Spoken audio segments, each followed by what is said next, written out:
Sorry. If you haven't checked it out, it's really cool. You can play with it. It's really nice. She's also a contributor to several packages of the tidyverse. So the Broom package, distributions for, and the Ranger package. And she will be talking today about an introduction to the tidymodels package. So Bruna, it's a pleasure. Please feel free. Thank you, Rafael, for the very nice introduction. Sorry. So yes, I'm Bruna. Thank you all for being here today. Today, I'm going to give you a very short introduction about the tidymodels package, which is a collection of packages for modeling and machine learning in R. Rafael already said that, but I'm Bruna. I'm a PhD student at the Hamilton Institute at Maynard University. Yeah, so just one more hello slide. If you want to find me, follow me on GitHub, you can just find me with this username. If you want to find me on Twitter, this is my username too, and this will be my page. And if you want to have access at this moment to this talk, you can just type up this little URL that is here in the corner, and you see exactly the same as we're seeing here. Okay, this will stay for the other slides too, so you don't have to copy it now. Okay, so today we're going to talk a little bit about the tidymodels package, and I really mean like just a little bit, because this package has lots and lots of packages in it, and that have lots of functionalities. And today we're just going to go through a little bit of it. So the tidymodels is kind of like the tidyverse package, which is a collection of packages that when you load, it loads a lot of other packages into your environment.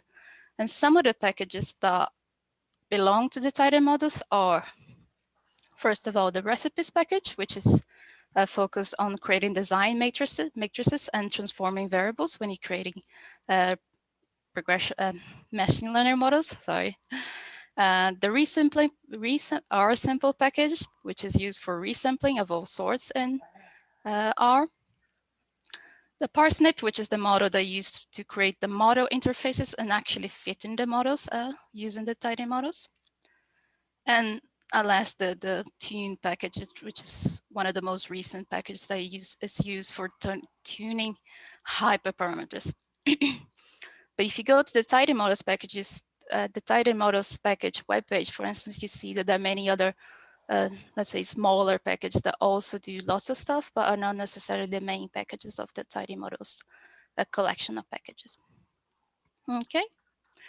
So just to give a bit more of an introduction, the tidymodels package is a package that was created by Max Kuhn and the tidymodels team. This package is a package that aims to replace the carrot package, if anyone knows this package, which is the previous machine learning models big package for R that Max Kuhn also created, but now he's replacing it by the tidymodels package, basically. So this model aims to be this unified collection of packages for modeling in machine learning in R. And the very good thing of it is that it easily integrates with all the other tidyverse packages, the other packages that we already love, like ggplot and dplyr, for instance. And this package is also very focused on reusable infrastructure and reproducibility. And as I said before, the packages presented here today are only the main package, but they're not all the packages that are involved in the tidymodels package. There are also many other smaller packages, let's say, that are there. Okay, I just wanted to say a few things. From now on, this presentation will be mostly code-based. So we'll be showing you lots of code, and I'll try to explain that. So if you don't understand anything, just stop me anytime to make questions. That's absolutely fine. Was there something else? No, I think that's it. And of course, you're going to have access to all the code that is presented here, so you don't have to worry about copying anything at the moment. So what we're going to be doing for this talk, basically, is that I'm going to go through a few steps with you, showing the code and showing the results of this code. So the steps will be basically, the first step will be us doing the train test separation with the RSimple package. The second step will be model specification and fitting with the parsnip package. The third step will be the feature engineering part with the recipes package. And the last step will be hyperparameter tuning with the tune package. And we'll be using, we'll basically, I don't know if I said this before, but I think, but we will be just, I will be just showing you a machine learning example, basically a very simple machine learning example, going through all the steps and trying to explain what's going on in each of the steps. Okay. Just put some good practice here, which is using suffixes. So in my opinion, it's very good practice to use this. So for instance, just so you know what you're doing in each moment in your code. For instance, so using underscore mode for a parsnip model specification, using underscore fit for a fitted model. That would be also using the parsnip package, sorry. Underscore rec for when you're doing a recipe, and underscore tune for a tuning object. Okay, just so you know, because there's so many packages in the tidymodels package, so maybe sometimes you want to know which function comes from each package, and then you want to know which objects are coming from, are being created from each package, if that makes sense to you. Anyway, let's move on. So the data that we'll be using here, it's probably something that you already know. So this would be just the Ames housing data, which is a data set from the COC 2011. That has 82 columns recorded for over almost 3,000 properties in Ames, Ohio. So for our simple example here, the target variable would be the sale price of those houses. So it's a continuous variable. And the predictors would be mainly stuff that are related to the house. So for instance, the location, like the neighborhood, the latitude, the longitude of each house, and the house elements that are kind of standard, like if the house has a garage or not, the year that it was built, if it has air conditioner or not, the number of bedrooms and baths, and etc. Those are all this is a description of the predictors available, but that doesn't mean that we're going to use all these predictors for this example. Actually, we're going to use just a few predictors to kind of keep it simple, but it's good for you to, if you want to play around with this data later, that you know that there's lots of more columns available there. Okay. Okay, so I'm going to go straight to the code now. If you don't understand anything, just ask. There's absolutely no problem with that. So for instance, in this first code slide here, the only thing that we're doing is loading the tidyverse package that will give us lots of functionalities that we'll be using, and then the tidymodels package. So whenever you run this here, this loading the tidyverse and the tidymodels, they will load all the packages that are included in this collections of packages. So for instance, whenever you run library tidymodes, you already have all the packages that we mentioned before in your environment. So for instance, the tune package, the recipes package, the parsnip package, and all the other packages that are there. Okay. And the third raw line of code here, we just load the data, which is the Ames data that comes from the package model data, which is also included in the tidymodels. And then the last line of code, we just transform the sale prices of the houses to log10, because we know the sale prices for houses sometimes can be very skewed thing, because some houses will sell for lots of money. So it's a good practice to transform it to log. Okay. So for this slide here, we just have a pick at the distribution of the sale prices, the log sale prices, of course. So it looks reasonably normal. We know that this is not fully a normal distribution, but it kind of looks normal. So that's good enough. I don't know if I said that, but the whole goal of our example here will be trying to predict well the sale prices for the houses. So it's good if it kind of looks normal, because we'll be doing regression basically. And yeah, so this will be the first step of our example. So now we're going to be doing the training test separation with the R sample package. So sorry. So for this presentation, I'm kind of assuming that people are more or less familiar with what we do in machine learning. But if you want to make questions about that, you can go for it. So the first thing that we do is just separate the training data set and a test data set, just so we have a test set where we can train our algorithms, and then a test set where we can access the prediction powers of our final algorithms. Okay, So for this first part of the code here, this is what we're doing basically. So we just set any seed so we can reproduce that later.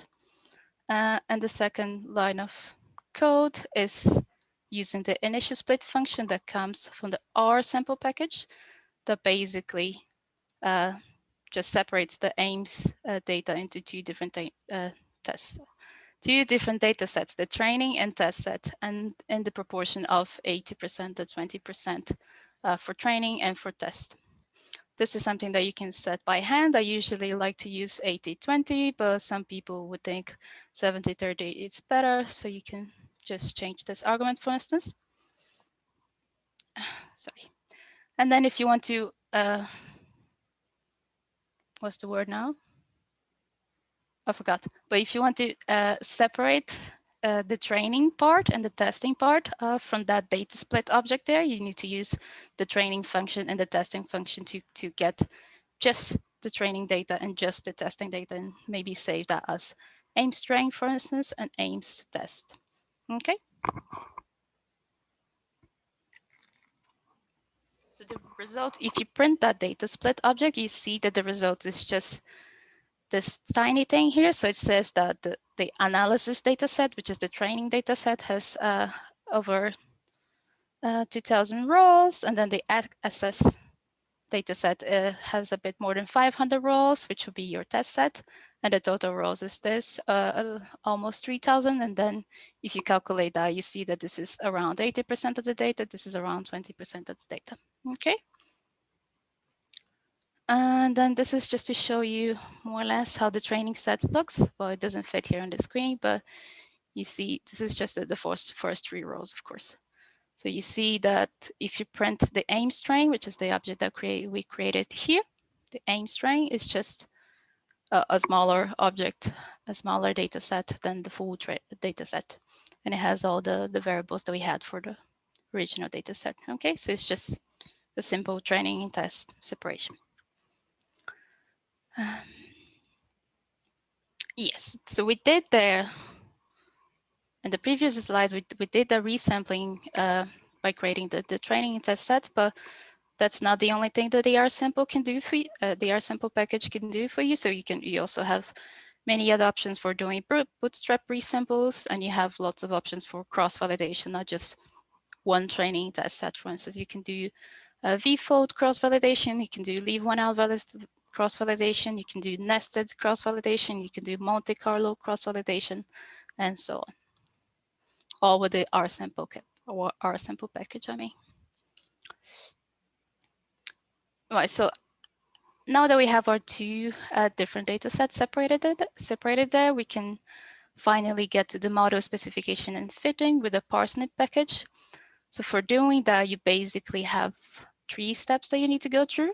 So the first one is to create a model specification, basically, which is setting up the type of model you want to run. So for instance, a linear regression model, a RandomForce model, some unsupervised model like a KNN model, and so on and so forth.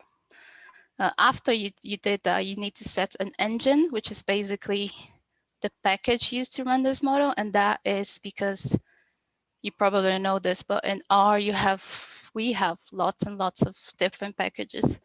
And some of those packages, they do the same thing. So for instance, here, going to be showing you an example that uses the Ranger package for RandomForce, but you also have the RandomForce package that also does RandomForce. Okay, so you have lots of different packages, but sometimes they're focused on the same thing, on doing the same thing.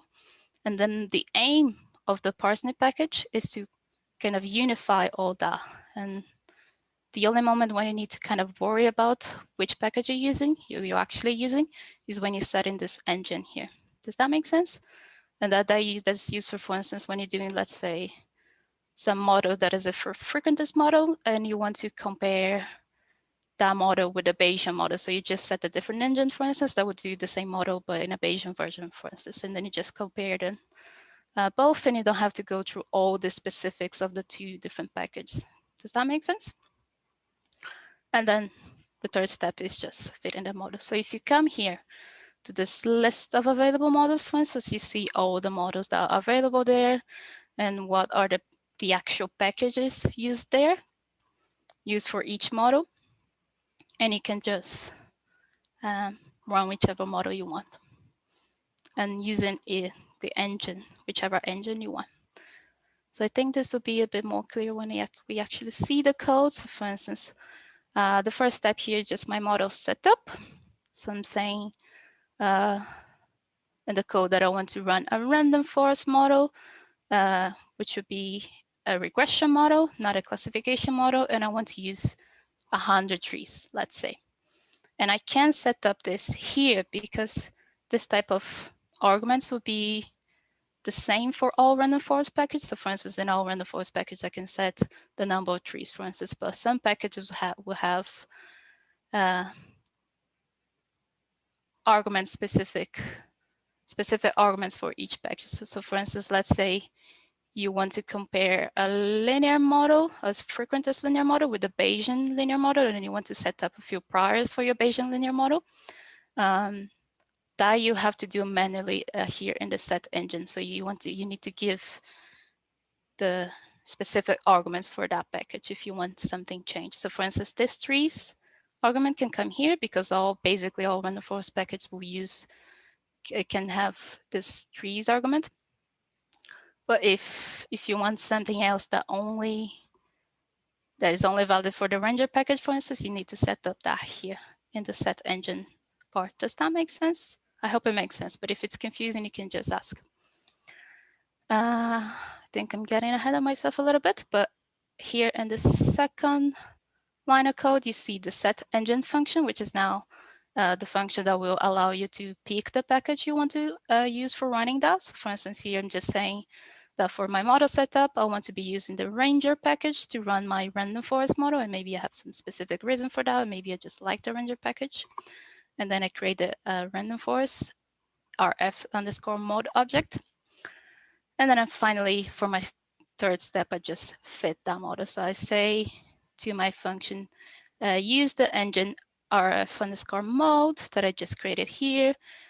Use this formula, so I'll be doing a sales price model using the longitude and latitude only for this first example. And my data would be the Ames underscore train data. Okay, and this would be my rf underscore fit model, which is the actual fitting of the model. Okay, and you can see that this will become kind of generic, right? So it will always be, you'll always be using the set engine function, you'll always be using the fit function. The only thing that kind of changes a lot is the type of model you're using, but you also the same way you have the rand underscore force function, you have a function for linear models, you have a function for SVM models, you have a function for neural network models, and they are all kind of standardized in this very unified way, which is very good in my opinion, because you don't have to worry about, you know, all those package specific function names and etc.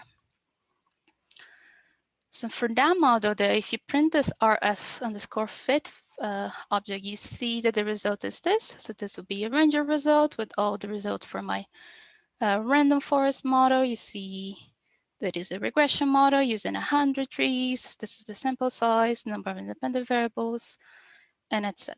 We're not particularly worried about the results of the RandomForce model here. We're just trying to use it as an example. Just a little bit more about what I was talking before about switching engines. So for instance, if I want now, let's say I don't want to be using the RandomForce and the Ranger package anymore. I want to be using the RandomForce package because for some reason I want to maybe compare those two, or maybe I just trust the RandomForce package more. So I can just get my model set up there and now set the engine as RandomForce. Okay, so now whenever I run this fit function here with my rf underscore mode object, what this will run will be a RandomForce model, but using the RandomForce package behind it instead of the Ranger package, as I was doing in the first option. Okay, so now the result will be a RandomForce type of object, okay, from the RandomForce package. It gets confusing because RandomForce is the name of the package, but it's also the model we're running. Right, so this output here is a little bit different from the Ranger package, but it's still a RandomForce model. The only difference now is that this was now run using the RandomForce package instead of the Ranger package.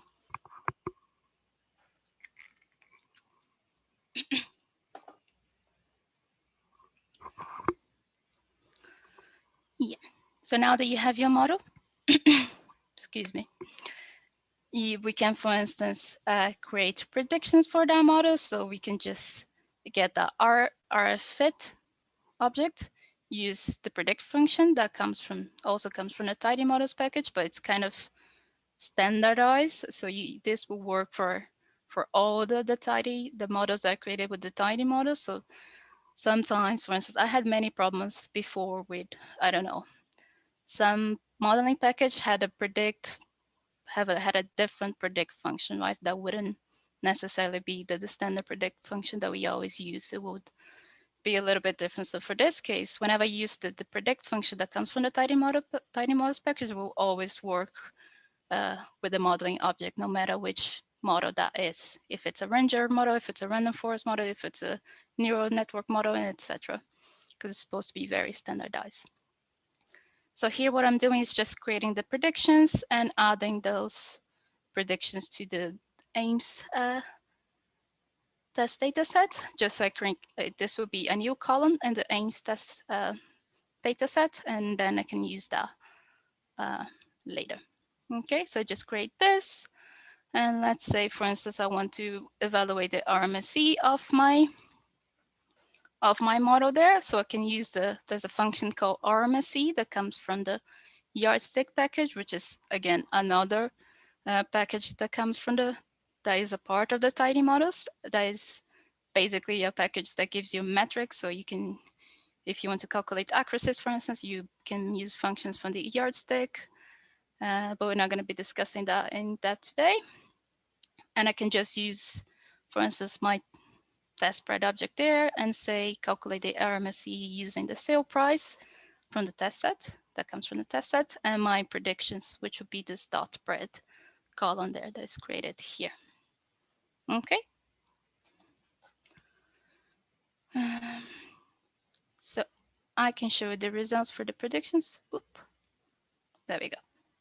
So for instance, I could create a plot that just compares, whoop, those labels are incorrect, but this would just be the variable, my sale price from the test set here and the x-axis, and this would be my prediction. So if my predictions are good enough, I'll expect this line here to be in the middle, right? And that's more or less what's happening there with the results of our model. And this test MSE is 0.01. The current test MSE is 0.01. Okay, so this is actually predictions and target variable, not density. So this is just a very pretty illustration for what the parsnip package is. So this package is a standardized interface for fitting models and making predictions.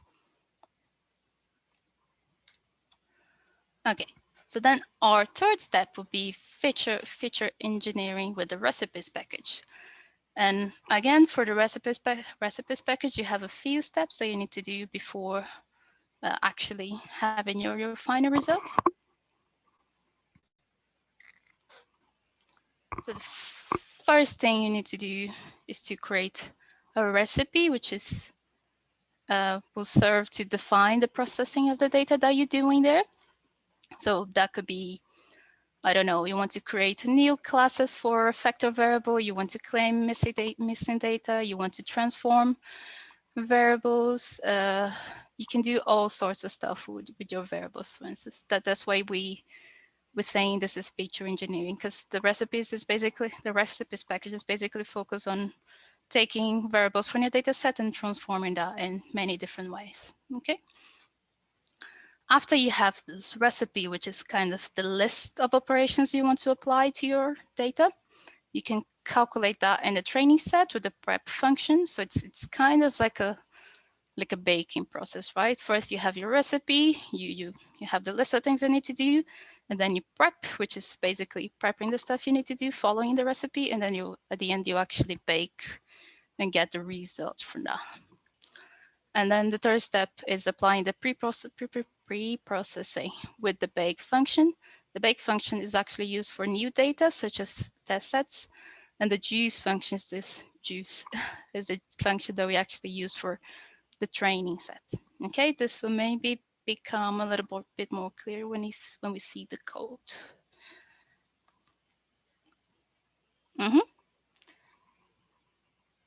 So here I'm just showing you a very simple example. So now I'm gonna say that my recipe will be using that formula there. So now I added a few variables. I added the neighborhood variable, I added the central error variable and the year build variable, just so we have more stuff to play with, basically.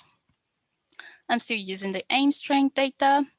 I need to use, first of all, the recipe function to declare all that, and then I can tell my code what I want done with those variables. So for instance, the first thing I want to do is that for the factor levels of the neighborhood variable, if they occur in only 5% of the data, which is a very low number, I want all those levels to just be joined together in one class that will be called other. Okay. So for instance, that's what this step other function does. So it automatically will do that for you when you're using factor variables and you set a threshold, for instance, that in this case would be 5%. And then after that, let's say I want to create dummy variables for all the factor variables that I have. So you also have a step underscore dummy function that creates this dummy variables for whatever the variables you put in here. Okay, so the good thing of the recipe package is that it has all this step underscore something functions that already kind of do all these things for you, the standard, let's say, standard variable transformations that we usually do. It already has that, so you don't have to be doing it by hand all the time. And let's say, for instance, I want to create a interaction term in my design matrix here. Can just use, for instance, the step underscore interact function that would get basically the central error variable and create an interaction with the year build variable. Does that make sense? So this, I'm only showing you here kind of 3 examples just to give an idea of what the package can do, but there are many, many other different functions that would do lots of different types of transformation for you. So for instance, the result, if I print the mod underscore rec object, what I'll see will be this. So this is a data recipe with the input 1 outcome and 5 predictors, and the operations that are happening there is, first of all, we're collapsing factor levels for neighborhood, then we're transforming all the factor variables to dummy variables, and at last we're creating interactions with the central error column and the year build column. Okay, so this is basically just a recipe. Nothing has been done yet. So you need to go to the prepping step, where you actually prep this recipe, let's say. So I can use that mod underscore rec, the recipe there, to prep using my training data. And I can see everything that is happening there because the function prints that for me. So operation 1 is a step other from the training test. Operation 2 is a step dummy. Operation 3 is a step interact. And then it just tells you that the retraining test set is now 0.27 MB in memory. This is just a report, so you're aware of what happened there. And then actually fit that.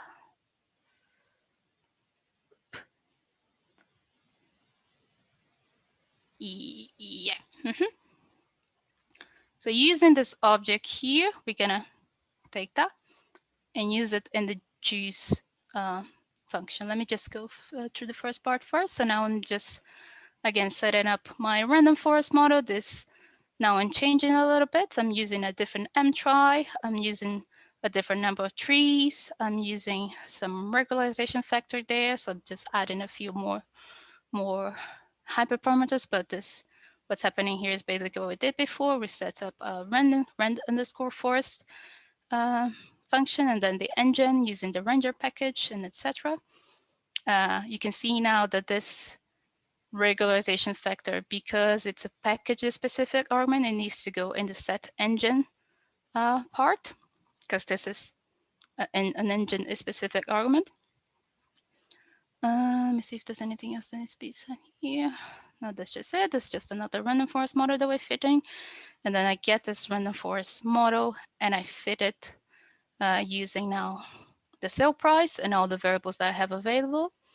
But the new data set will be the results from the recipe that we had there. So we set, I'm sorry. We set this recipe, we prep it in the training data, and then we kind of, when we actually want to use that new design matrix that we have, we need to use this juice function to extract all that. I know it can be a little bit confusing, but if you think about it, it kind of makes sense if you think about it as a baking process. So you choose all those variables that you created there with the recipe. Okay, is there anything else here? Yeah, and just we're using now m_try equals 5 because now this new design matrix will have many more variables than we had before, because now we had all our factor variables, for instance, are now dummy variables. So you have a lot of new columns and etc. So that makes sense. Okay, it's not just this 5 predictors here, it's all those transform predictors there that are added to our training set. And then this is just me showing you the new fit that we have for that new design matrix. So you can see that's the ranger result. You doing a regression using 500 as number of trees. You have now 12 number of independent variables, and try equals 5. And we're not really worried about this, but we can see that the MSE improved, for instance, with our new variables that were added there, and our empirical R² was also improved a little bit. Okay, so this is just one more pretty illustration about what the recipes package does. So first of all, you need to specify your variables with the recipe function. Then second, you define your pre-processing steps with all the step functions that you want.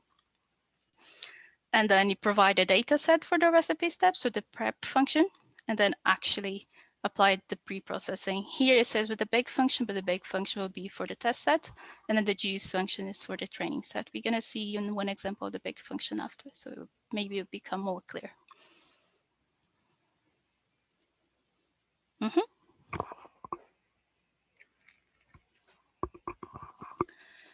And we're finally at the last step, let's say, which is, well, for this talk at least, which would be hyperparameter tuning with the tune package. This is a more recent package of the tidymodels collection package. So for this package, the steps are basically choosing the hyperparameter you want to tune, then choosing the tuning method, and running and selecting the best hyperparameter. So what I mean by choosing the tuning method is that for this talk here, we're going to be doing grid search, which is the simplest way of tuning hyperparameters, but the package itself has a few more options, such as Bayesian optimization, which I really like. And there's a new package called fine tune, which is basically an extension of the tune package that has also simulated aligning methods and racing methods for tuning. I actually was one of the chairs, co-host of the RStudio conference last week, and I was in the modular session.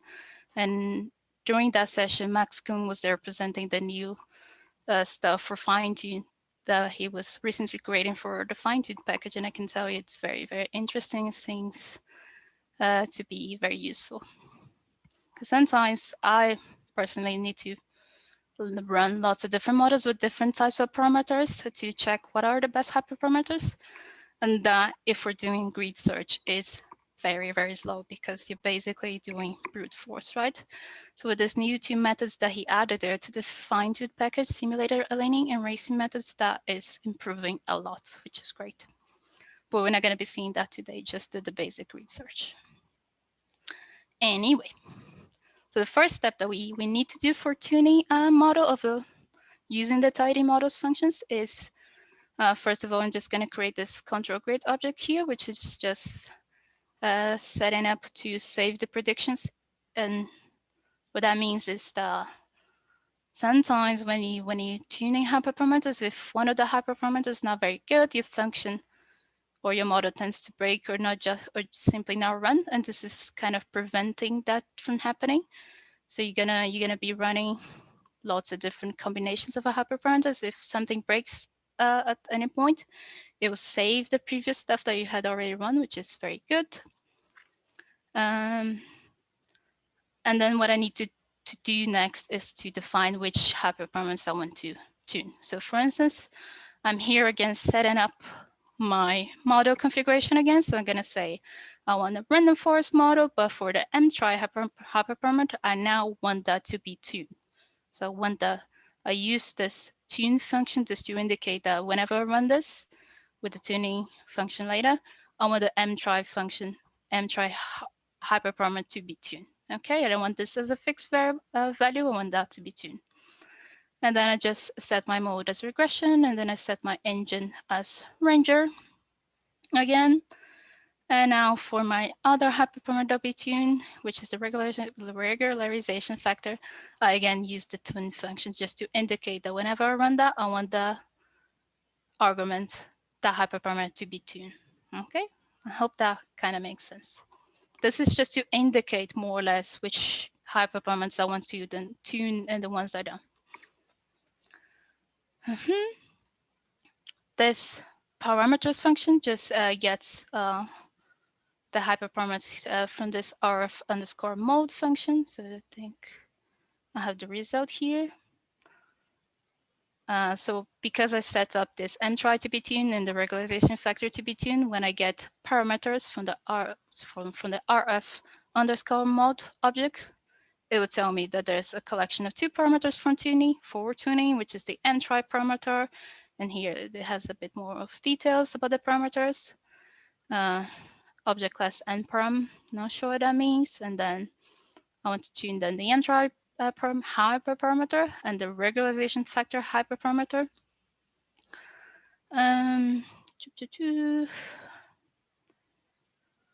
Yeah, not sure about what the rest of the message says. Oop. And then after we have that set up for the hyperparameters that I want to, and I can finally run my tuning function and see what the results are. So for this step now, I'm going to create, instead of just one training and test set, I'm going to create a full vfold cross-validation set. So what I'm doing here is just, again, getting the choose result of the recipe that we set up before, and I'm going to create 5 different training and 5 different test sets, okay? Because the tune function, it kind of requires that. Because whenever you're tuning something, at least as far as I know, it's very good to evaluate that collection of hyperparameters that you tune in at each moment in many different data sets, so you're kind of sure of the result is.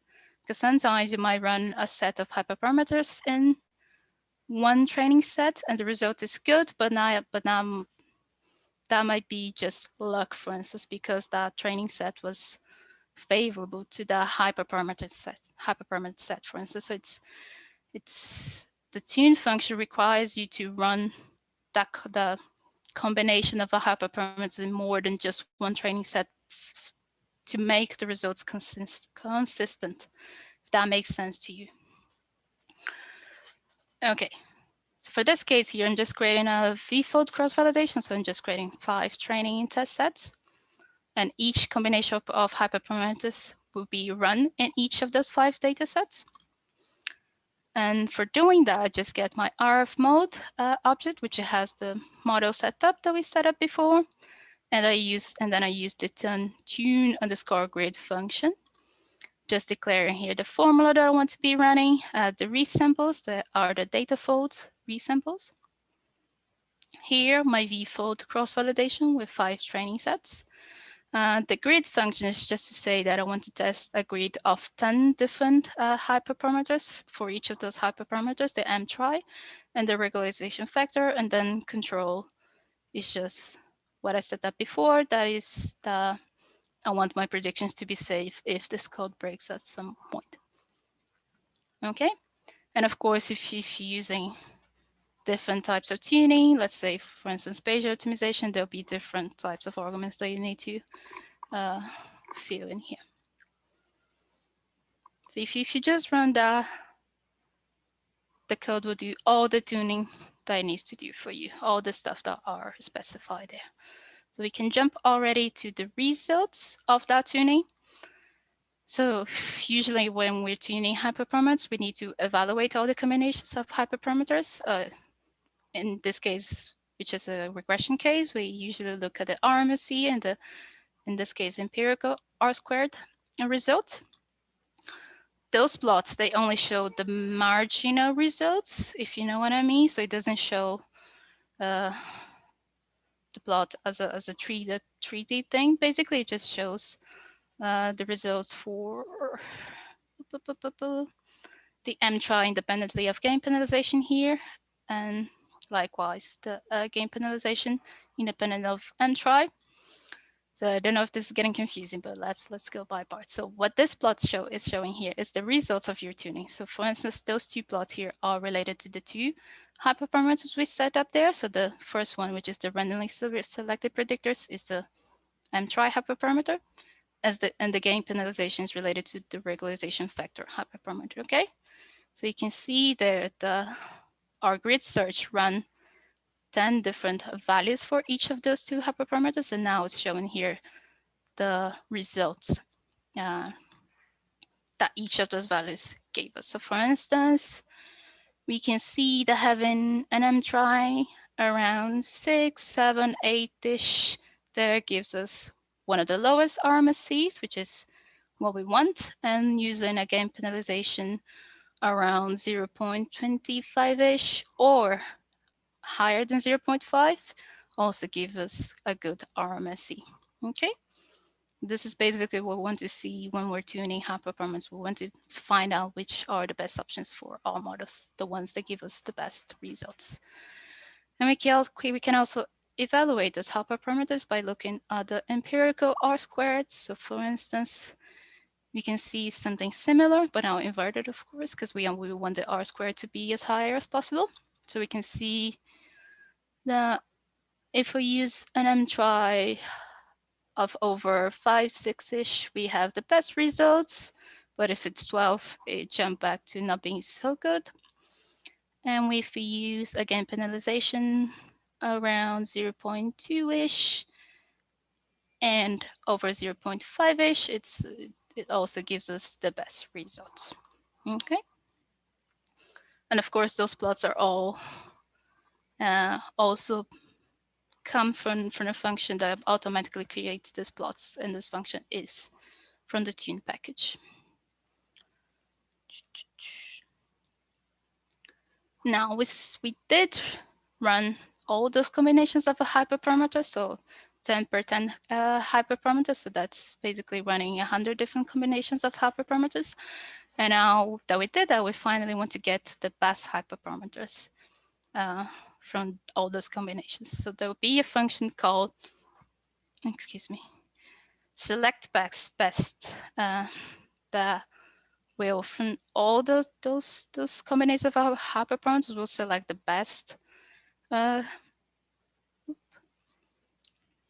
set of hyperparameters, and you can define the metric you want to consider when selecting those best values. So for instance, in this case, I said that I want the best hyperparameters, considering that my metric of preference is the RMSE. It could be also the R-squared here, for instance, if you want it.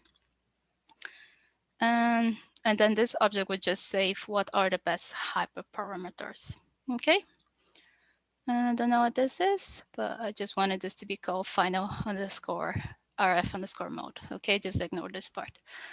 And there is a function called finalize something that would just kind of get this object and run the final model, but it wasn't working for RandomForce. I'm not sure why. I think I'm gonna have to open an issue later in the package because it wasn't working. I wasn't sure about what the error meant, so I just did this model configuration again by hand. So what I'm doing here is just creating my RandomForce model again using the mtry that comes from the select best function. I want regression again, I want ranger again, and I want my regularization factor to be the best regularization factor from the select best result.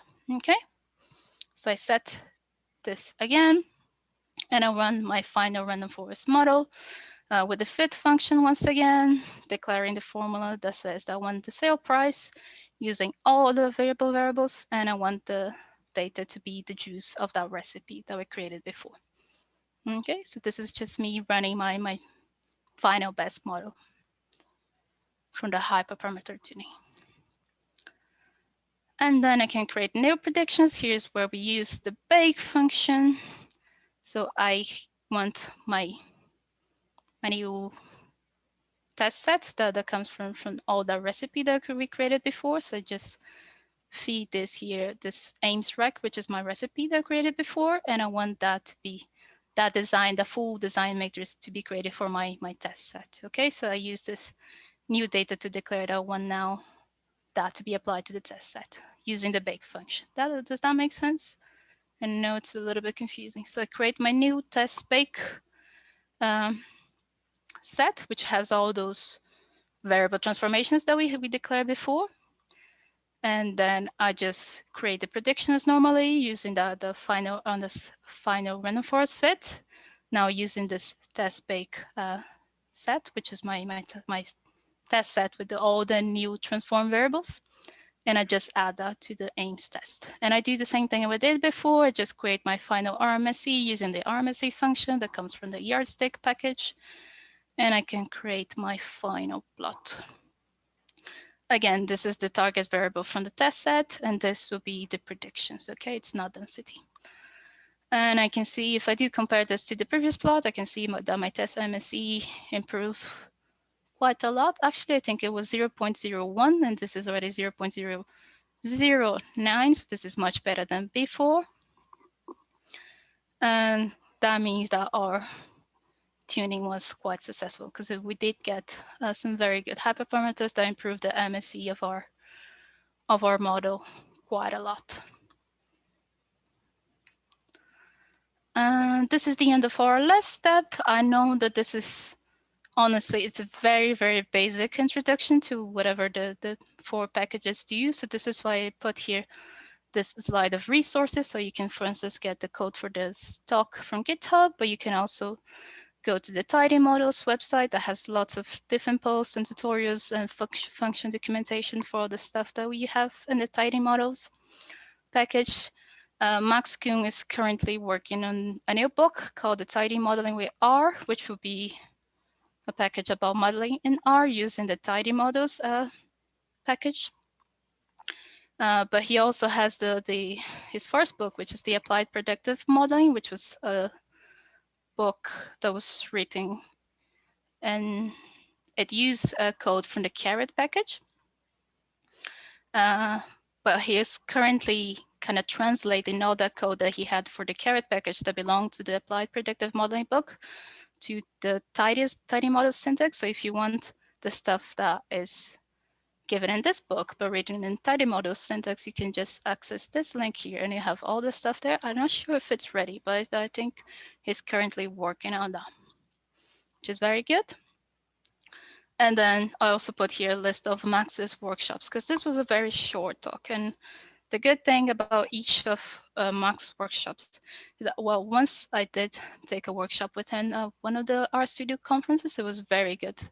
And the good thing about his workshops is that he gives not only the code as we did in this talk, but he gives lots of explanation and lots of ideas and why you're doing each step of your machine learning modeling and blah, blah, blah. And he explains why you need to do this, why you need to do that. And it's very, they're all very kind of practical workshops and very good to understand what we need to do to achieve a good model and why we're doing them.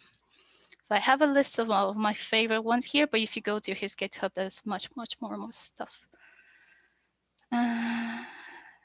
Yes, so that is it. If you have any questions, you are welcome to. Thank you, Bruna, very much for a very nice talk. Thank Does you. anybody have any questions? Feel free to type on the chat or unmute yourself and ask.